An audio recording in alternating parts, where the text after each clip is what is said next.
Augenblick. Je m'appelle Hervé Meillon et je n'ai aucun compte à régler. Chaque être que je reçois dans mes Augenblick, un mot flamand voulant dire un instant, peut y trouver sa place auprès des autres et dans sa propre vie. Chaque invité de ces podcasts a sa singularité. J'essaye de prendre en considération, sans parfois y adhérer, les propos et l'expérience de chacun. Dans mes podcasts, je suis en fait une oreille qui parle, une bouche qui écoute. Augenblick. Bonjour Sylvie. Bonjour Hervé. L'Augenblick, aujourd'hui l'Augenblick autour d'un sujet qui défraie toujours la chronique, c'est la grossophobie. Sylvie, tu as fait un spectacle sur la grossophobie tiré de ton livre qui s'appelle En état de grâce. Le livre comme la pièce porte beaucoup sur ce qu'on appelle la tyrannie de l'apparence, sur ce que j'appelle la tyrannie de l'apparence, c'est-à-dire que les femmes devraient être toutes pareilles. Elles devraient toutes mesurer 1m76, peser 55 kilos, avoir une très forte poitrine qui tombe pas du tout évidemment, hein, et puis un ventre très plat malgré les grossesses, et après la ménopause aussi, hein, puisqu'on y est, et puis des grosses fesses bien galbées qui entreraient dans un jean taille 36. Et si on n'est pas comme ça, eh bien, c'est là qu'on commence à se sentir mal. Et c'est là qu'on est victime de grossophobie. Tu te sens grosse, Sylvie, ou pas? Est-ce que tu es grosse d'abord? Je suis objectivement grosse. J'ai écrit un livre sur un sujet... Tu pèses combien? Tu mesures combien? Plus de 100 kilos, moi. Combien? Plus de 100 kilos. Plus de 100 kilos pour 1m68, je crois. Ouais. Donc, je suis objectivement grosse. Je suis objectivement en excellente santé, extrêmement mobile. Et je sais exactement ce qui m'a rendue grosse. Et j'ai mis longtemps pour l'analyser. Maintenant, je le sais. Ce qui m'a rendue grosse, c'est la succession des régimes. C'est-à-dire que ma mère, déjà, quand j'étais dans son ventre, a fait un régime pour que je sois mince. Ah bon? Je suis née mince, j'étais la plus mince de ma fratrie. Et après, j'ai su bien après que les chercheurs ont montré qu'un fœtus mis au régime risque plus qu'un autre de devenir un adulte obèse. Et puis après, j'étais une gamine sportive. Ce genre de gosse musclé qui pèse lourd, qui est tonique, qui fait de l'équitation, du judo, qui monte à cheval, qui monte dans les arbres, qui fait des cabanes. Tout ça, ça fait une petite fille comme ça, un peu lourde, un peu trapue. Et ça, ma mère n'a pas supporté. Elle voulait une jeune fille longiligne, une fille de salon qui porterait bien la toilette, régime, amphétamine, etc. Mais ma Sylvie, sur scène, c'est pas Sylvie qui parle, c'est Léa. Sur scène, je suis Léa. Je ne suis pas Sylvie. Exactement. Pour quelle raison tu as pris un autre nom que le tien? Pourquoi tu n'as pas parlé en jeu? J'avais vraiment envie de créer un personnage de roman qui soit moi, et de pièce de théâtre qui soit moi, mais pas tout à fait moi. J'avais envie de prendre une distance. Et puis, c'est plus facile de faire parler de quelqu'un d'autre. Et surtout, je n'avais pas envie de faire une pièce qui soit un one-woman show avec une harangue ou un stand-up. C'est vraiment une pièce de théâtre avec un personnage qui est très beau, qui est gentil, qui est jovial, qui est doux, qui est peut-être beaucoup plus sympathique que moi. Le personnage que j'incarne est mieux que je ne suis. Juste un instant avec vous, au Augenblick. Ton corps a été un combat ou pas? Mon corps, c'est des décennies de combat. Depuis des décennies, quand je vais chez le médecin parce que j'ai le rhume, il me demande « Mais vous avez déjà pensé à perdre un peu de poids ?» Écoutez, je viens parce que j'ai le rhume. Mais est-ce que vous avez déjà pensé à la chirurgie bariatrique? Mais écoutez, je viens parce que j'ai le rhume. Opération du dos. Il faudrait perdre 40 kilos avant, et puis on vous opérera du dos après. Il a fallu que je trouve un autre chirurgien. Il y a une grossophobie médicale qui est très importante. Il y a une grossophobie quotidienne.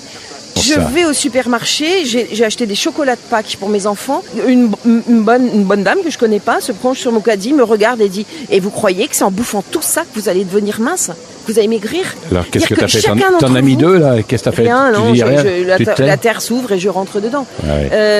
Chacun de mes amis, au moins une fois dans sa vie, m'a donné un conseil. « Ah, mais t'as essayé la soupe aux choux, la soupe aux choux, parce que la soupe aux choux, ça marche super bien. Ah, mais t'as essayé le régime PAF, tu supprimes le pain, et puis l'alcool et le fromage. Mais t'as essayé, mais c'est bon là. Ne me donnez pas de conseils, j'ai tout essayé. Je sais pourquoi mon corps est abîmé. Il est abîmé par les régimes. » Augenblick. Mais tu aurais aimé quand même être mince, pas? C'est considérablement plus facile de vivre dans un corps de mince. C'est considérablement. À cause de la société ou non, à cause du quotidien. De la santé. Imagine. Mais t'es en bonne santé, toi, quand même. Je suis en bonne santé. Imagine, j'ai longtemps été journaliste de randonnée. Je marche. Admettons que j'ai 36 kilos de surpoids.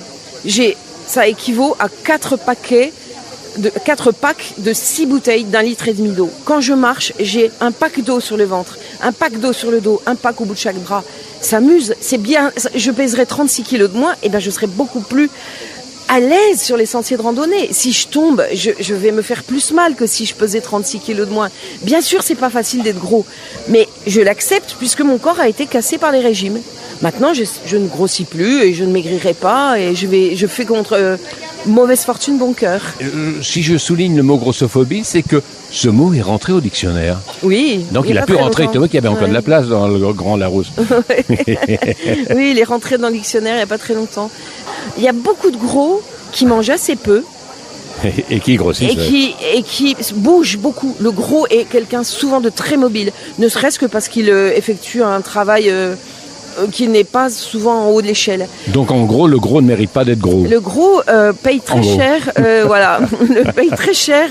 Souvent les régimes qu'il fait et qui lui, allez, je le dis, qui nique sa santé. Augenblick. Nous sommes avec Sylvie Debras dans cette Augenblick pour parler de son seul en scène et de son livre qui s'appelle Grosse, qui est édité chez Modestime, c'est ça? Oui, sur scène, j'incarne Léa. Mais j'incarne aussi la mère de Léa, le frère de Léa, le docteur, un autre docteur. Oui, tous les personnages qui je fais plein de personnages et c'est très agréable. Et pourquoi l'abécédaire? Alors, parce que j'avais envie de traiter le sujet de A à Z, donc c'était un peu facile. Donc A comme aliment, B comme boulimie, par exemple, J comme jovial. Je sais pas si tu as remarqué, Hervé, mais les gros sont souvent des personnes beaucoup plus joviales que les autres, comme pour se faire excuser de prendre un peu trop de place. C'est la fameuse réflexion, un bon gros. Un bon gros, parce que pire que le bon gros, il y a le méchant gros. C'est comme pour les cons, c'est comme pour les cons finalement. Il y a le pauvre con et le sale con. Le maigre a le droit d'être revêche. Il n'a pas eu sa part, la ville a volé floué. Mais le gros, il a intérêt à être sympa déjà qu'il prend toute la place. C'est vrai qu'on vit dans un monde de la tyrannie de l'apparence et c'est vrai que si ce spectacle s'était appelé Mince, il aurait peut-être eu moins de succès et cependant les filles minces et les filles maigres doivent souffrir autant que les grosses.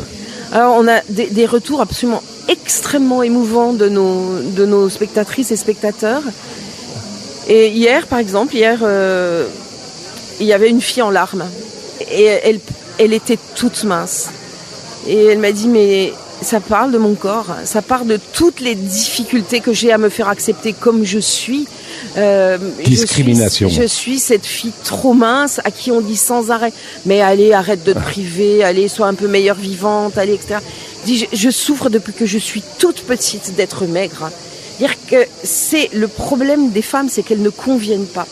Et pendant que les femmes s'attristent de ne pas convenir, et pendant qu'elles enquillent les régimes et les séances de sport, le sport fait grossir hein, dès qu'on l'arrête. Hein. Donc quand elles font tout ça, eh ben elles occupent pas leur temps à être ce qu'elles pourraient être. Artistes, politiciennes, pilotes d'hélicoptère, quelque chose. On passe notre temps à essayer d'être ce qu'on n'est pas physiquement et ça nous gâche la projection vers l'avenir. C'est particulièrement vrai pour les adolescentes. Hein. Les adolescentes, elles voient des images filtrées, retouchées, amaigries, photoshopées et elles veulent ressembler à ça, à ces corps qui n'existent pas vraiment. Et du coup, tout ce temps qu'elles passent à ne pas s'aimer et à complexer, elles ne passent pas à projeter leur vie, leur avenir, à faire des études et à être quelqu'une. Voilà. À s'asseoir dans leur vie et ça me rend malade. Donc la pièce, on la tourne aussi dans les lycées, dans les collèges, dans les établissements hospitaliers.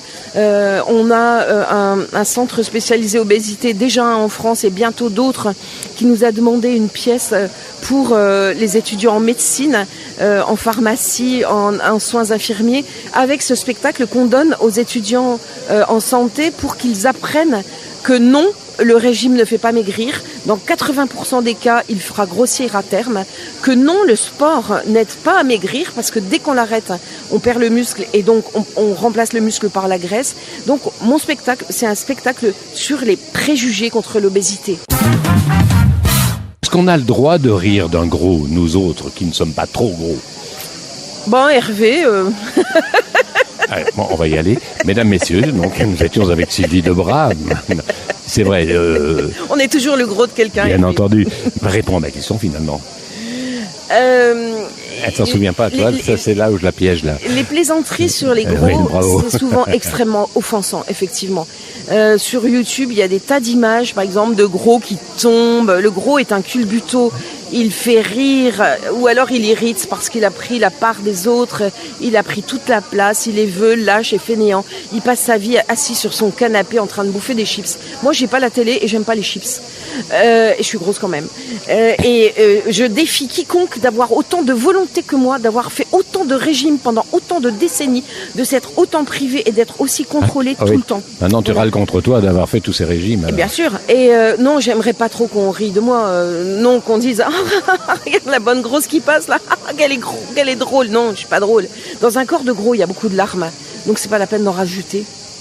Augenblick. Notre corps est charpenté à un certain moment, à un certain âge pour devenir gros. Tu as fait allusion à moi. C'est vrai que l'âge fait que on grossit quand même. Et le corps de la femme encore plus souvent. Le corps des femmes en général. grossit à la ménopause. C'est indéniable et c'est indispensable. Parce que c'est une protection pour mieux aborder la vieillesse à venir. Une femme un peu ronde à la ménopause vivra mieux sa grande vieillesse plus tard. Il y a des études maintenant qui montrent qu'un léger surpoids augmente l'espérance de vie. Ce qui nuit à l'espérance de vie, c'est la très grande obésité et c'est aussi la fluctuation de poids. C'est-à-dire qu'un gros qui a maigri, regrossi, il est en moins bonne santé qu'un gros qui est resté gros. Voilà, restons comme on est. Alors bien sûr, c'est pas une publicité pour la boisson pétillante américaine, c'est pas une boisson pour le salé, c'est pas une pub pour le salé, le sucré, le gras. Bien sûr qu'on n'en mange pas tout le temps, mais on en mange un petit peu dans le cadre d'une alimentation raisonnée.